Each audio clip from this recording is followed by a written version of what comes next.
I have a feeling that this video is going to upset at least half of the people that are watching. But the good news is, even if it upsets you, there is a solution to everything I'm about to tell you. And the reality of it is it's all within your control. You get to make the choice of how you interpret this information and how you act upon it.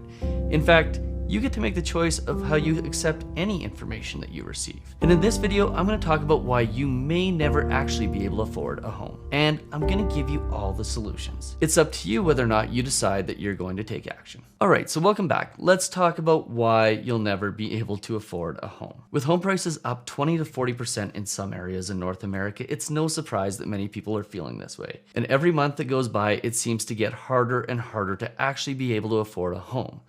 Not only is it harder to qualify for those bigger mortgages that you'll need, but the down payments are going up significantly as well. Think about it this way, if you needed $25,000 when homes were priced at $500,000, well, you're going to need $30,000 when they get to $600,000. And every dollar that home prices go up, so too does the amount of down payment required. Couple that with higher inflation and added costs like higher prices of gasoline and higher prices of food. Further compound that with the fact that we're facing rising interest rates in the very near future, and the prospects of owning a home simply become almost insurmountable. And it doesn't get any easier if you watch the news. Take for example the headlines right now. US inflation hits 40-year high. Fed traders now fully pricing in 7 standard hikes for 2022. S&P 500 slides into death cross after 13% drop from January peak. What the heck's a death cross? Maybe that's a topic for a video for another day. And real estate binge pushes Canadian household debt to a new record.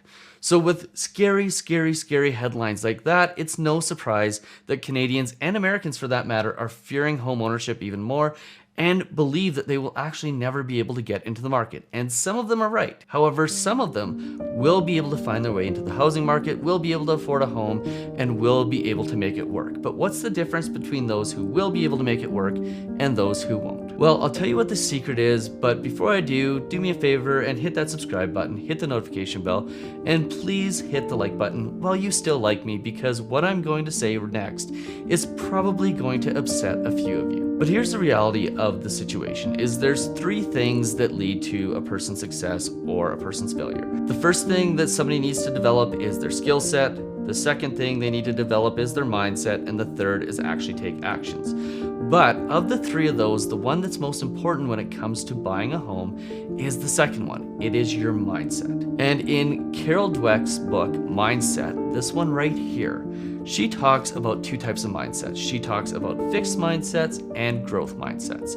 And the difference between these 2 is the difference between whether or not you are actually going to be able to afford a home at some point in time. And what I love about Carol Dweck's book is that it identifies a few key differences between fixed and growth mindsets, but then it goes ahead and gives you the tools that you need in order to develop a growth mindset of your own. So what are a few of the key distinctions? Well, first and foremost, the one that I love is that successful people have a tendency to turn life's failures or life's obstacles into a means of creating success. They see them as learning opportunities and opportunities for growth. They're also resilient in the face of life's setbacks, and they love a good challenge. And there's this philosophy around children and how between the 3rd and the 4th grade, when faced with a problem, they typically take one of 2 stances. They either lean into the problems or they sit back. And the tendency for children to lean into the problem is usually indicative of a growth mindset in the future. But just because a child doesn't lean into a problem in grade 3 or grade 4, and subsequently as an adult, doesn't mean that you can't develop this skill yourself. In fact, when it comes to the age-old argument of nurture versus nature, it turns out that nature and nurture aren't necessarily exclusive of each other. In fact, most academics now agree that both play an important role in a person's success. And I cannot think of any other better example of this than when people face their absolute lowest points, their moments of need, and the moments that change their lives. I was recently watching a hockey game with a really good friend who happens to be highly successful, but his success has only come in the last 24 months. In fact, what he said to me is that he was down to his last dollar, with the exception of the equity that he had left in his home, which happened to be the equity that the lenders and the banks wouldn't let him touch. But in those moments of need, he decided to make the leap into real estate and has quickly become one of North America's most recognized realtors. And what he told me was that it didn't happen until he faced a need that was so painful that he had to go ahead and figure out how to grow. And as a result, he got his real estate license, he learned everything he possibly could about video, and he became one of the most recognized realtors who probably is never going to have an issue with money ever again in his entire life. And you better believe that he can buy any property he wants, primarily because he chose to step out of his comfort zone, and that got him into a position to create generational wealth for his family. And this is a common theme in society. The darkest moments create some of the greatest successes, but it is in those dark moments that people decide to become a success. About 4 years ago, I was attending a VIP event with Darren Hardy, who was the former editor of Success Magazine. And in this room was billionaire after billionaire and millionaire after millionaire. In fact, I was probably not the person that should have been in that room because it's highly likely that I actually had the lowest net worth of everybody. But when he talked about what made people successful, he said this.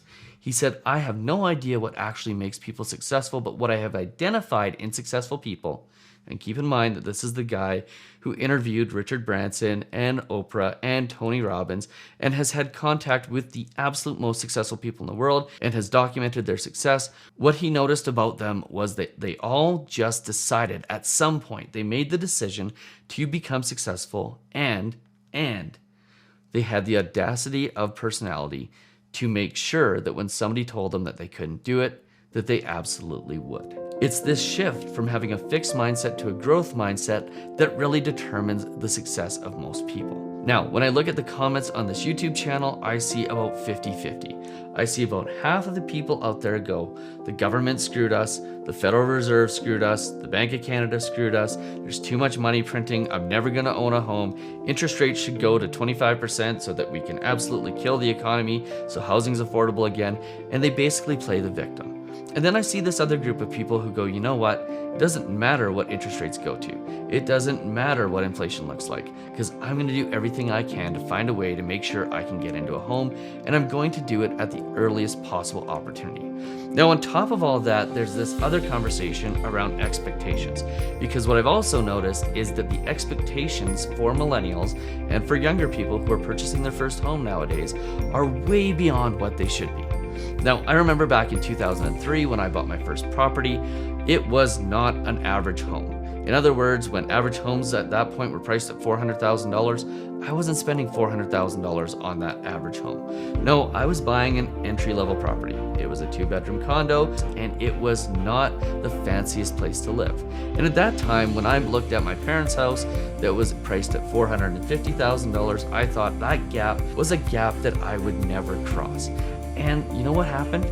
Well, once I got into the market, once I started seeing some of the upticks in the market and started building equity, well, then it became possible down the road for me to use that equity to move up into a bigger property.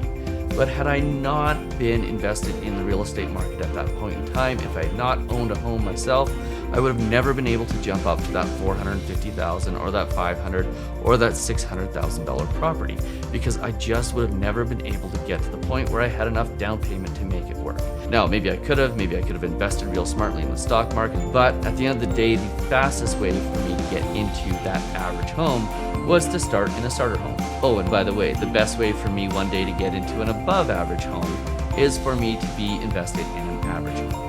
Because basically real estate is a ladder, and you're trying to climb up the rungs of that ladder. Nobody starts with a $3 million property. Well, maybe some people do, but for most people, you're gonna have to start at the bottom and work your way up. And that's the same for your mindset. You're gonna have to start somewhere and work your way up. Build your skills, build your talents, work towards better jobs. And if you're sitting there thinking, well, I can't afford it, well, start thinking about ways that you can get a better job. Maybe that means you look to other employers. Maybe that means that you start upgrading your skill set so you can get better jobs within the same organization. Or maybe that just means you go back to school. But if you aren't satisfied with where you are right now, you need to move forward and you need to push things a little bit harder. And if there's one thing that the pandemic has shown us, it is that the gig economy is real. You can leave your job, or you can still continue to work your job and work gigs and make a significant amount of extra money. The amount of people that we have seen coming out of the pandemic who have made a bunch of money in cryptocurrencies, or have made a bunch of money selling goods online, or have made a bunch of money selling their skills online is huge. And it goes to show that there's an endless amount of money to be made out there, and an endless amount of money, or an amount of money that's just a little bit more than what you have right now, is probably the key and the path to home ownership. You just have to find your way to access it. And it's not up to the government to access it for you. It's not up to the government to give you the tools you need, or to reset the market, or to do something that will make it more affordable for you. It's up to you to make it more affordable to you by changing your mindset and getting better at what you do, or finding something that you really love to do where you can earn more money. Now, this video may seem like it is all about money and all about making more, and I'm not saying you have to go out there and be a millionaire. What I am saying is that if you really want to buy a home, if you really want to make sure that you aren't eventually priced out of the real estate market, you have to get into the market at the earliest opportunity that you have, so that you have the opportunity to gain equity as market values go up, and then upgrade your properties from there. So to round this all out, yes, I know it's scary. I know the market's scary. I know the news is scary. And yes, I know that changing your mindset overnight isn't going to be the easiest thing. But what I'm here to tell you is that you can do it. I believe that anybody can change their mindset and can earn a greater income than what they ever thought possible. It all comes down to developing that mindset and then taking actions. And I'm going to encourage you, if you're watching this video to the end, congratulations, because you're probably one of the few who did. But if you made it here, I'm going to encourage you to take one more step. And that is to decide what action you can take to further your growth mindset and to get you closer to home ownership, and immediately, right now, take that action. Tony Robbins said, never leave the sight of creating a goal without taking action towards it. I'm going to encourage you to do that right now. If your goal is home ownership, make the decision right now to take action. And if you found this video useful, do me that favor, hit the subscribe button, hit the notification bell. Please hit that like button so more people like you can see this video, and we'll see you on the very next one.